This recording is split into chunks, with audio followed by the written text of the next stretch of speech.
Good afternoon, I'm here at Embedded World 2023 and I'm delighted once again to be joined by Robert Owen, who is the Principal Consultant for the Worldwide University Programme at Imagination Technologies.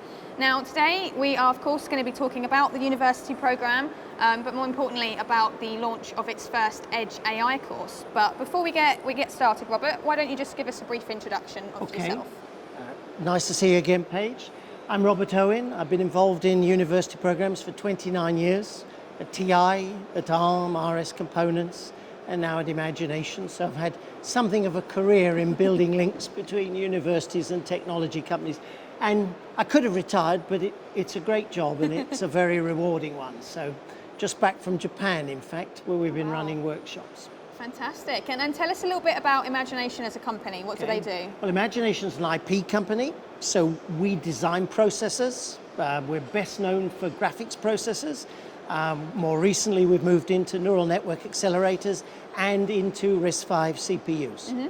Fantastic. And for those of us that weren't here last year to hear us chat, tell us a little bit about Imagination's university program. What's the program's main objective? The main objective is equipping the next generation of engineers with the design skills and the programming skills to solve tomorrow's problems and preferably do it with our technologies. Yeah, well, fantastic. So if I'm successful helping teachers, the students will get a better education and ultimately Imagination will sell more stuff. Yes, definitely. It's very important.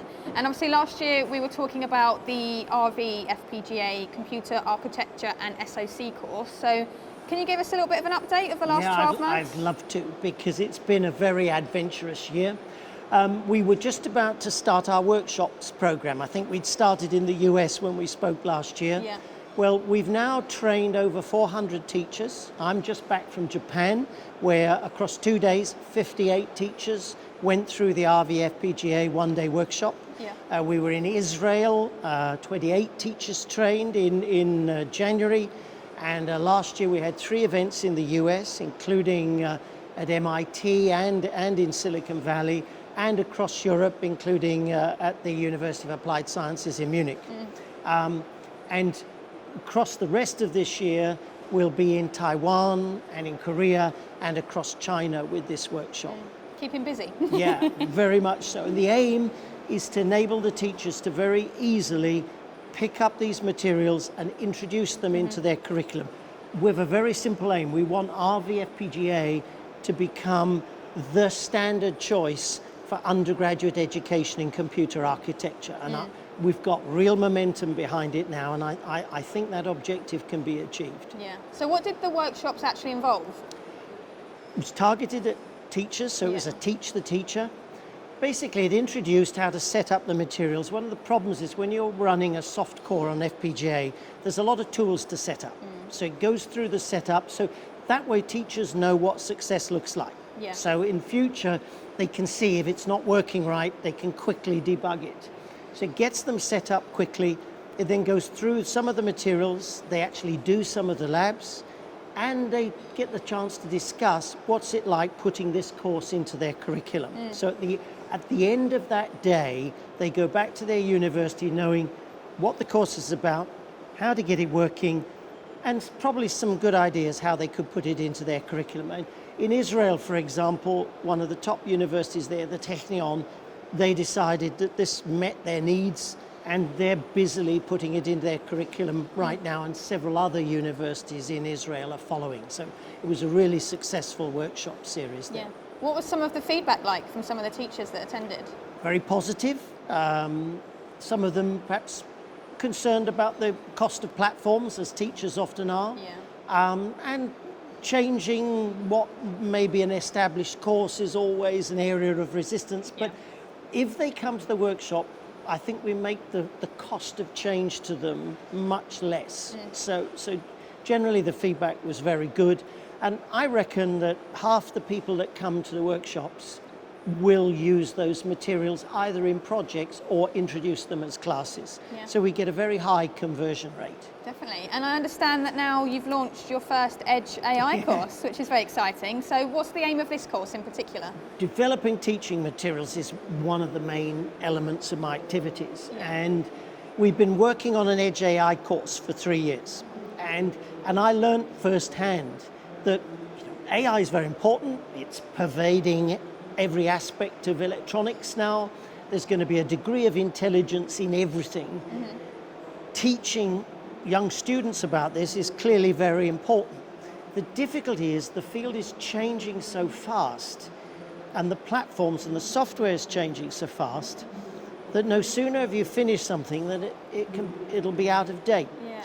And that's really not of much help to teachers who, when they make the decision to put something into their curriculum, they want that course to last 3 to 5 years. You know, the amount of effort involved in starting a new course is significant. A 1-year life is not long enough. No.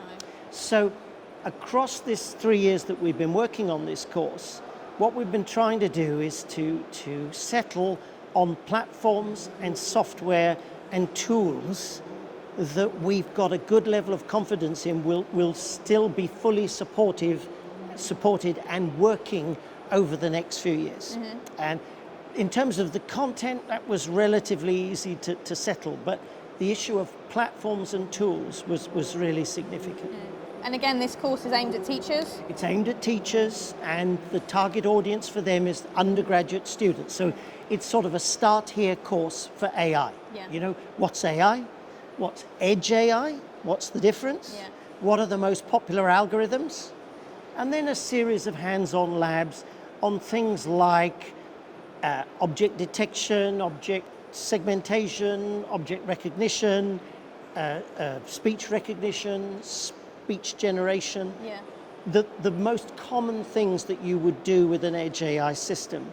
Let's get the basics right. And settling on stable platforms and software for that has actually turned out to be the biggest task. Yeah.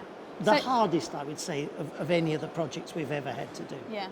Well, tell us a bit more about the hardware and software tools required then. Well, we worked on 2 different platforms before we settled on this, and I'm holding in my hand the new BeagleBone AI64 board, which was released last June.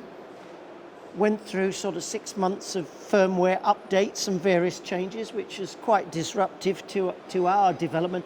It's now in a settled form. The firmware that's available is being maintained by Beagle, and that's really crucial. We work quite closely with the Beagle board organization because they produce and very thoroughly support their platforms. Yeah. And that's really important. They have a thriving community, so if somebody's got a difficulty, chances are that others have got it, and the information is there on the community. Yeah. So this is the platform we settled on, and the materials have been written by a university in Madrid, University Complutense in Madrid, with help from Peking University. And we've had the materials settled for quite some time, but it was getting the hardware platform and the associated firmware fixed, and then also the software tools. Yeah. And here, Imagination has a set of tools called Neural Compute Software Development Kit, NCSDK.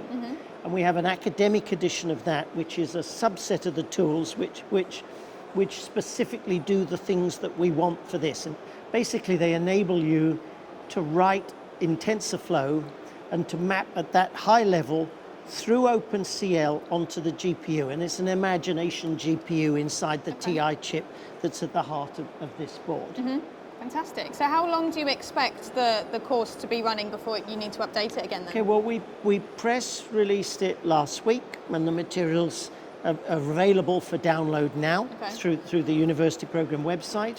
They're free of charge to teachers, or indeed anyone with a legitimate reason. So company training, so not just university use, although they are written with a teacher in mind. And we would expect these current materials to last about a year. Then what we'll do is we'll extend them. And we've taken the step of releasing the full version of the Neural Compute SDK. For those that want to progress, there's a sort of big brother version of these tools that link with things like Caffe, and TensorFlow Lite, Darknet, Onyx, some of these other development languages. So teachers that pick up the tools that we've got now and become comfortable with them can already get access to sort of the big brother if they want to progress. And we'll gradually move across onto those tools to expand the range of labs and exercises.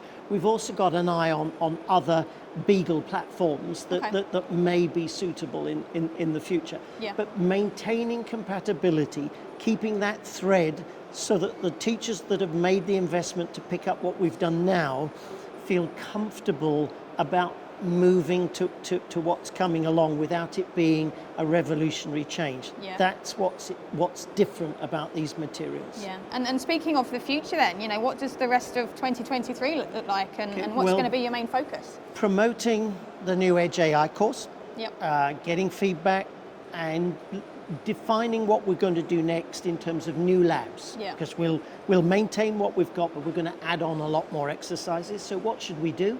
Looking for inputs on that, and the feedback of teachers is the most important feedback we're going to get. On the computer architecture course, a couple of things we're doing. I brought along this. This is a small FPGA board called the Basis 3 from Digilent, and we've got a new version of RV FPGA in development, which uses a smaller core, which will fit on a lower cost FPGA platform. Okay. So some universities have already got this particular board. It's particularly popular in China. It's a lower cost board, and that's maybe why, because the labs are so big in China. They have lots of workstations. And all the exercises from RV FPGA will be ported onto this. In addition, we're also doing our first edX course. Okay. So RV FPGA probably in May will be released on edX. So this is targeted directly at students. It uses a virtual version of the FPGA board. So students can actually do this course free of charge, and they don't have to buy any hardware in order to do the exercises, because it looks like a board on the screen, but it's virtual, not real hardware. Yeah. And they're really the three big things that we've got this year. Workshops for RV FPGA, the edX course, and the lower cost FPGA, and the promotion of the Edge AI course. Well, it's going to be another busy year for you. Definitely. So. I'm be off to Taiwan in July, workshops on 5th and 6th, and the program will be restarting in China. We've had a plan for workshops across China for some time, and that's been on hold for obvious reasons. To be honest, they've rather caught us offside because they lifted their restrictions so suddenly. We're now playing catch up to get the workshops rescheduled, and they'll start sometime, probably August, September time.